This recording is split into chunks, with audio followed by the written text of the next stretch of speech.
Hello guys, welcome back to micro online service Aastha. दोस्तों, आप सभी का बहुत बहुत स्वागत है। आज की इस वीडियो में हम बात करने वाले हैं, एक तो ओटीआर आपका कैसे बनाना है, संपूर्ण प्रक्रिया में आपको बताने वाला हूं। और दूसरा है आवास स्कॉलरशिप को कैसे भरेंगे। तो ये दोनों जानकारियां मैं कंप्लीट आपको प्रिंट आउट तक बताने वाला हूं। तो सबसे पहले तो आपको ओटीआर बना लेना है। ओटीआर बनाने के लिए क्या करेंगे, अप्लाई नाउ, इसके ऊपर आपको क्लिक कर देना है। सबसे पहले आपको एनएसपी की वेबसाइट पर आना है, तब ये प्रोसेस आपको करना है। ठीक है, यहाँ पर आएंगे सेल्फ रजिस्ट्रेशन, इस प्रकार से पूरा इंटरफेस आपके सामने देखने को मिलेगा। सेल्फ योर सेल्फ, ठीक है, रजिस्टर्ड योर सेल्फ, इसके ऊपर आपको क्लिक करना रहेगा। जैसे आप यहाँ पर इसके ऊपर क्लिक करते हैं तो ये सारी प्रोसेस आपके सामने ओपन हो जाएगी।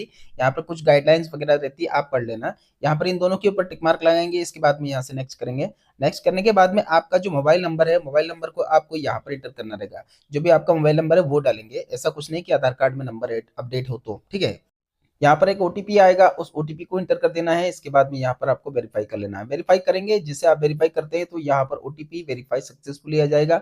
अब जो आपका आधार कार्ड है, आधार कार्ड के नंबर को आपको यहाँ पर इंटर करना रहेगा। ठीक है, आधार कार्ड नंबर डालेंगे। अब यहाँ पर जो आधार कार्ड में मोबाइल नंबर अपडेट है उस पर एक ओटीपी आएगा। ठीक है, यहाँ पर आपको, जैसे आप यहाँ पर वेरीफाई करते हैं, ओटीपी आया, वेरीफाई कर लिया। वेरीफाई करने के बाद में आपके सामने पूरी जानकारी आएगी। जैसे आप ओटीपी के लिए सेंड करते हैं तो यहाँ पर कुछ क्राइटेरिया रहता है, गाइडलाइन होती है, इन सबको आप पढ़ सकते हो तो पढ़ लेना है। चलिए, इसके बाद में आपके पास ओटीपी आया, ओटीपी को आपने यहाँ पर इंटर कर दिया।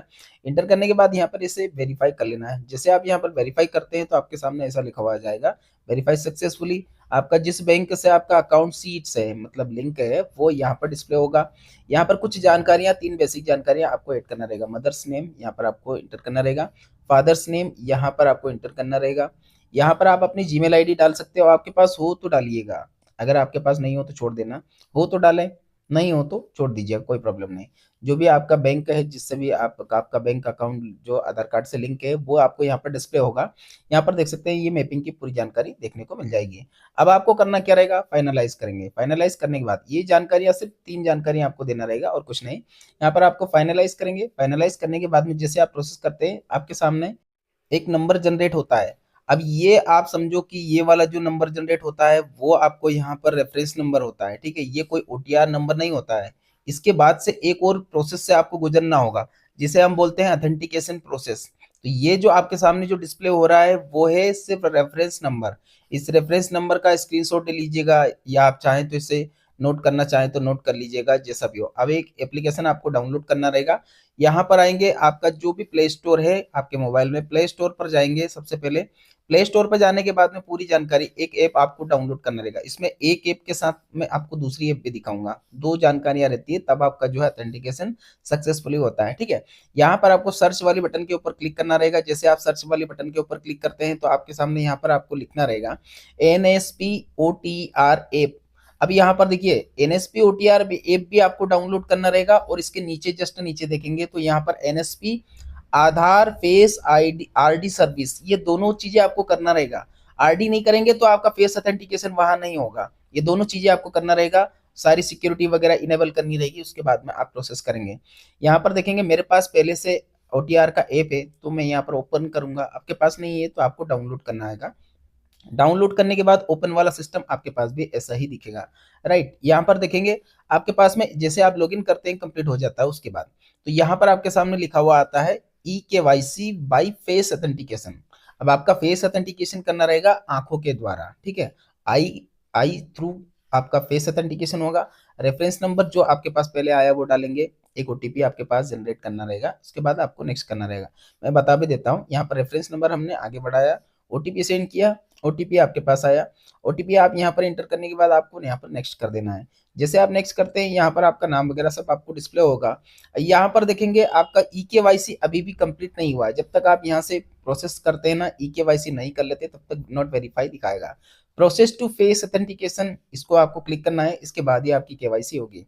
यहाँ पर देखेंगे कुछ गाइडलाइन, आपको इसके ऊपर क्लिक कर देना है। यहाँ पर आपका जो आरडी सर्विस रहता है उसके द्वारा आधार कार्ड यूआईडी के द्वारा आपकी पूरी जानकारियों को फेस किया जाता है वन बाय वन। जैसे आप यहाँ पर ये सीक्वेंस पूरी जानकारियां कंप्लीट हो जाती है, एक यहाँ पर आपका जो चेहरा है, आपका कैमरे के द्वारा आपका जो चेहरा है उसे यहाँ पर स्कैन किया जाता है। अब इसको करना कैसे रहेगा, आपकी जो आईज है, आपकी जो आंखें हैं, उनको आपको कंटिन्यू ब्लिंक करना रहेगा। ब्लिंक मतलब बंद चालू करेंगे। अब कभी-कभी ऐसा भी होता है कि आपका एक बार में प्रोसेस नहीं हो पाता है, तो वापस से आप प्रोसेस करेंगे। प्रोसेस करने के बाद यहाँ पर आपके सामने ब्लू कलर में इस प्रकार से कैप्चर सक्सेसफुली लिखा रहता है, ठीक है? यहाँ पर आपके सामने पूरी जानकारी आ जाएगी। यहाँ पर देखेंगे ये जो नंबर आया है, ये आपका ओटीआर नंबर होता है।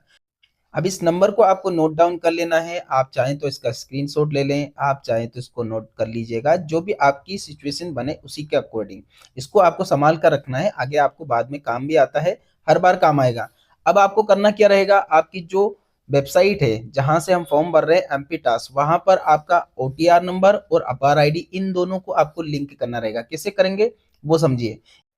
देखिए यहाँ पर जैसे आपका यहाँ पर एमपी टास्क किया, आपने प्रोफाइल लॉगिन कर लिया। यहाँ पर आपको करना क्या रहेगा, ओटीआर नंबर जो आपने अभी बनाया, अपार आईडी पहले से जो आपके पास बनी हुई है, या नहीं बनी तो बना भी सकते हो, इन दोनों को आपको यहाँ पर एंटर करना है। इसके बाद में आपको सबमिट कर देना है। सबमिट करने के बाद देख सकते हैं यहाँ पर आपके सामने प्रोफाइल, यहाँ पर ओटीआर का सेक्शन है ना। तो आपको करना क्या रहेगा, प्रोफाइल के ओटीआर सेक्शन में ये दोनों चीज डालेंगे। इसके बाद में देख सकते हैं यहाँ पर आपके सामने रजिस्टर्ड नाउ, इसके ऊपर आपको क्लिक कर देना है। जैसे आप यहाँ पर क्लिक करते हैं तो क्लिक करने के बाद में यहाँ से आपको सक्सेसफुली का एक मैसेज आएगा। पहले आपसे पूछा जाता है are you sure want to save, yes करेंगे बिल्कुल, इससे हम रजिस्टर करना चाहते हैं। यहाँ पर देख सकते हैं सक्सेसफुली आपका जो प्रोसेस आपने किया है वो सक्सेसफुली हो चुका है। ओटीआर आपका यहाँ पर अपार आईडी और ओटीआर दोनों ही आपकी इस आईडी में लिंक हो चुका है।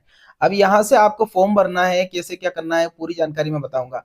पोस्ट मैट्रिक का अगर आपको फॉर्म भरना है तो यहाँ से भर सकते हो, आवास का फॉर्म भरना चाहते हो तो आप भर सकते हो। दोनों प्रोसेस में आपको दिखाना चाहूंगा। पहले यहाँ पर आपको फॉर्म का समझ लेना। हम जैसे फर्स्ट ईयर का फॉर्म भर रहे हैं, सेकंड ईयर रिन्यूअल जो भी आप भरना चाहते हैं, सेशन आपका यहाँ पर जैसे फर्स्ट ईयर का दिखा देते हैं। फर्स्ट ईयर में आपका फ्रेश है तो फ्रेश करेंगे। यहाँ पर आपका जो भी कोर्स है, जैसे फर्स्ट ईयर है तो फर्स्ट ईयर करेंगे, गो अप्लाई नाउ इसके ऊपर क्लिक करके कर लेना है। अब आवास का देख लीजिए, आवास में भी ऐसे ही रहता है। यहाँ पर देख सकते हैं आवास अप्लाई नाउ, इसके ऊपर क्लिक किया। यहाँ पे जो भी आपका सेशन है, जैसे हमारा जो सेशन है वो 2024-25 का है। ऑफ कोर्स यहाँ पर हमारे पास फर्स्ट ईयर तो आएगा नहीं, क्योंकि रेन्यूअल आएगा, हम एक बार ले चुके हैं, ठीक है। तो हमें अब जो प्रोसेस करना है वो रेन्यूअल का करना है ना। आवास एप्लीकेशन की बात कर रहे हैं हम, है ना। इसके बाद में यहाँ पर एकेडमिक सत्र, अब जो सत्र कौन सा है हमारा सेकेंड ईयर में है, तो यहाँ पर जैसे सेकेंड ईयर थर्ड ईयर जो भी आपका सत्र है वो आपको यहाँ पर सेकेंड ईयर में है, तो ऑफकोर्स इस वक्त यहाँ पर आपका क्या आएगा, 25-26 आएगा।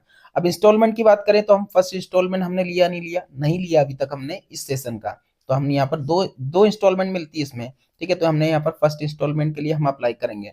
अगर आपका सेकंड है तो सेकंड करेंगे, जो भी आपको मिला है, ठीक है। यहाँ पर देखेंगे पूरा फॉर्म कंप्लीट यहाँ पर आ जाएगा। किराए नाम का जो भी प्रोसेस रहता है वो यहाँ से आपको, इंस्टॉलमेंट की बात करें आपका 2025 की जो इंस्टॉलमेंट रहता है, सेकंड वाली फर्स्ट वाली जो भी है, तो हम यहाँ पर सेकंड ईयर का कर रहे हैं। तो यहाँ पर सेकंड ईयर का करने के लिए पूर्व में प्रस्तुत आपने जो किरायानामा लगाया, क्या उसी से आप करना चाहते हो या फिर आपने नया बनाया है? क्योंकि अभी आप कॉलेज में जाओगे तो नया ही आपको बनाना पड़ेगा, इसलिए आप पुराने से ना करें तो अच्छा है, नहीं तो पूरी एप्लीकेशन को फिर से आपको डिलीट करना होगा। यहाँ पर देख सकते हैं कुछ गाइडलाइन वगैरह दी गई है इसमें, ये आप पढ़ लेना। उपस्थिति वगैरह जो भी कुछ है, ठीक है। कंप्लीट होने के बाद इसे यहाँ पर सहमति, इसके ऊपर क्लिक करेंगे, आगे बढ़ाना है। यहाँ से किराए की पूरी जानकारी आपको देना रहेगा, कौन सा जिला है जहाँ पर आप किराए से रह रहे हो। एरिया की बात करें तो रूरल अर्बन जो भी है वो सेलेक्ट करेंगे। इसके बाद में यहाँ पर आपका जो भी लोकल बॉडी लगता है वो आपको यहाँ पर सेलेक्ट कर लेना है। आगे यहाँ पर मकान मालिक का नाम आपको एंटर करना रहेगा, मकान नंबर आपको एंटर करना रहेगा, गली नाम कौन सा है, मतलब जो भी एरिया है, गली कौन सी है, वार्ड क्रमांक कौन सा लगता है, किराया किससे संबंधित। अब यहाँ पर देखेंगे किराए से संबंधित प्रारंभ तिथि, जो आपकी प्रारंभ तिथि है वो डालना है, लास्ट तिथि नहीं डालना है, ठीक है ना, जो आपके इसमें लिखा है वो। यहाँ पर देखेंगे मासिक किराया कितना है, और आपकी जो स्लिप रहती जो आपने बनवाया है उसे आपको यहाँ पर अपलोड करना रहेगा। जेपीजी, पीएनजी या फिर पीडीएफ किसी में भी कर सकते हो। 2 MB तक की फाइल आप यहाँ पर लगा सकते हो, उसमें कोई प्रॉब्लम नहीं है। इसे आपको यहाँ पर अपलोड करना रहेगा। जैसे मासिक किराया हमारा मान लो 1500 रुपये महीना हमारा है, तो मासिक किराए के अनुसार देना है आपको, साल भर का नहीं दिखाना है।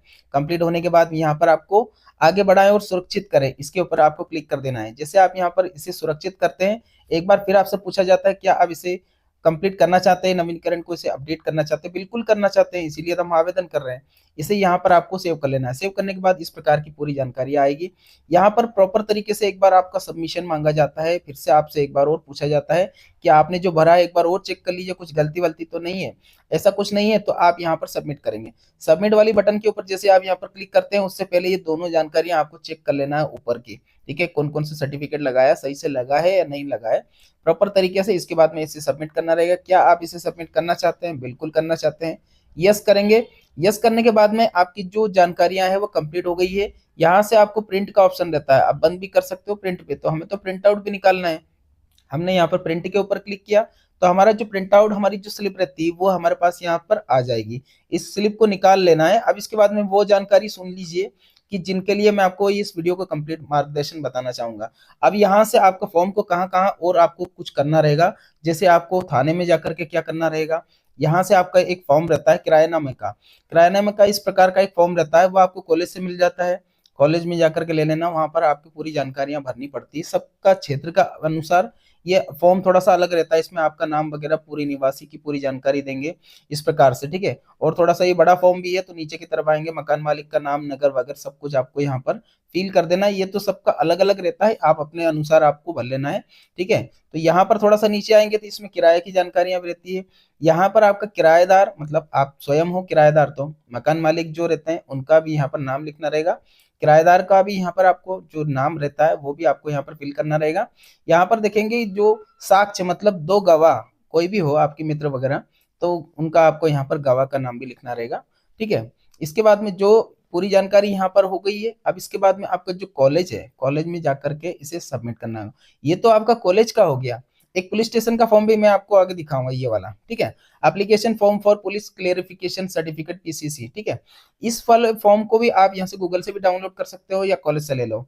इसमें आपका जो पुलिस स्टेशन रहती है उसमें नियरेस्ट पुलिस स्टेशन वहां का सिल साइन भी मांगते हैं कि आप जो जानकारियां दे रहे हो वो सत्य है कि नहीं है, गलत तो नहीं फिल कर रहे हो, ऐसा तो नहीं कि आप उसमें गलत ही फॉर्म भर रहे हो। तो यहाँ पर आपकी पूरी जानकारियां आपको फिल कर देना है। सबमिट करने के बाद थोड़ा सा नीचे आएंगे तो यहाँ पर आपका सिग्नेचर वगैरह करवा लेना है। सिग्नेचर होने के बाद में ये जो पुलिस क्लियरिफिकेशन होती है इसको वेरिफिकेशन सर्टिफिकेट बोलते हैं।